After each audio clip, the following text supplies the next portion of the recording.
कांग्रेस अध्यक्ष पद का चुनाव जीतने के बाद आज मल्लिकार्जुन खड़गे ने एक प्रेस कॉन्फ्रेंस में कई बड़ी बातें कही। मल्लिकार्जुन खड़गे ने सबसे पहले तो शशि थरूर को बधाई दी और शुभकामना दी। उसके बाद उन्होंने निवर्तमान अध्यक्ष सोनिया गांधी का भी आभार जताया। मल्लिकार्जुन खड़गे ने साफ तौर पर कहा कि देश तानाशाही की भेंट नहीं चढ़ सकता। इसके साथ ही उन्होंने कहा कि आज संविधान खतरे में है। उन्होंने कहा कि कांग्रेस ने संविधान की रक्षा की है, लेकिन आज हर संस्थान को तोड़ा जा रहा है। सोनिया गांधी का आभार जताते हुए मल्लिकार्जुन खड़गे ने कहा कि उनका कार्यकाल याद किया जाए। उन्होंने खून पसीने से पार्टी को सींचा है। उनके नेतृत्व में हमने केंद्र में 2 बार अपनी सरकार बनाई।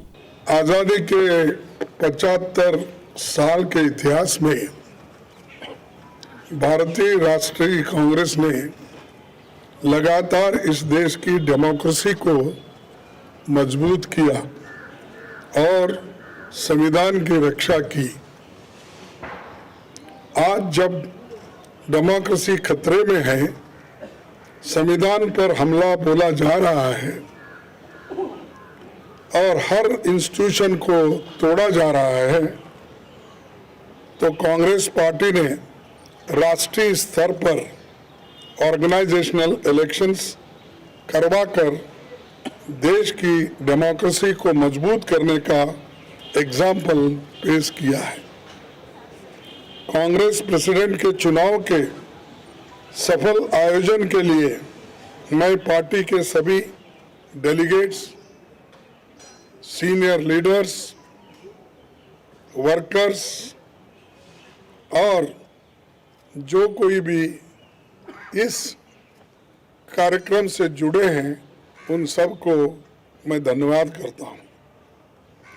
आप सबने डेमोक्रेटिक प्रोसेस में हिस्सा लेकर कांग्रेस को मजबूत किया है। मेरे साथी श्री शशि थरूर को भी शुभकामना देता हूं।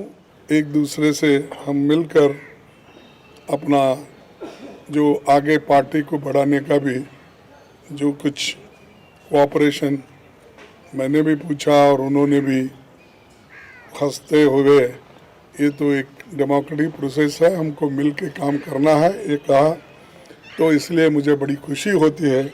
उनको भी मैं धन्यवाद देता हूं। सभी कांग्रेस कार्यकर्ताओं की ओर से मैं श्रीमती सोनिया गांधी का आभार व्यक्त करता हूं।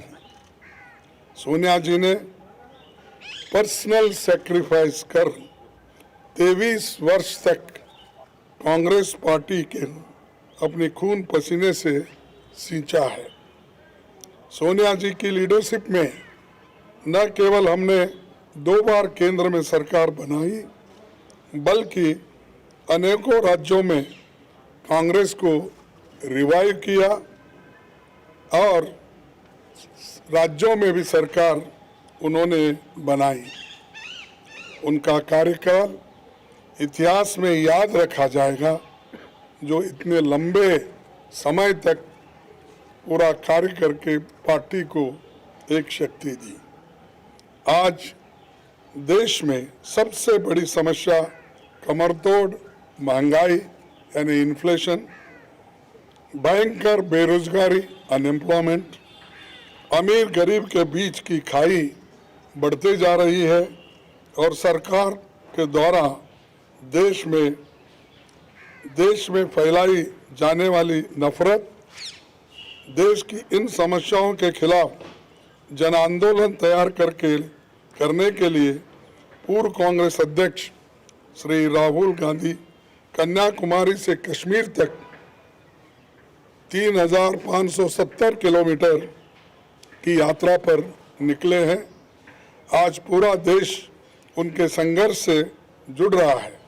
आज हम सबको मिलकर कार्यकर्ता के तौर पर काम करना है। यहाँ न कोई बड़ा है न छोटा, सब बराबर है। हमें देश के संविधान पर हो रहे हमले और देश की डेमोक्रेसी को खत्म करने की कॉन्स्पिरेसी से मिलकर लड़ना है। हमें फैसिस्ट ताकतों से लड़ना है जो कम्युनलिज्म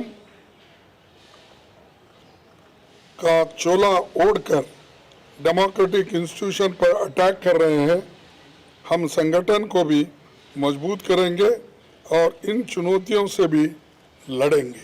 दिल्ली की सत्ता पर बैठे हुए हुक्मरान सरकार बातें तो बहुत करते हैं पर काम कुछ नहीं होता और असलियत में उनके चरित्र को 4 शब्दों में अगर मैं बताऊं कि ये है खोखला चना बाजे घना।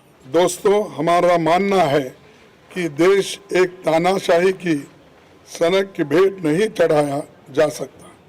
हमें इकट्ठे होकर इन विनाशकारी ताकतों को हराना है। मुझे विश्वास है कि जैसे आपने मुझ पर भरोसा जताया है और गरीब परिवार में जन्मे एक सामान्य व्यक्ति को, एक सामान्य कार्यकर्ता को कांग्रेस का अध्यक्ष बनाया है, मैं आपके भरोसे पर खरा उतरने की पूरी कोशिश करूंगा। जय हिंद, जय कांग्रेस।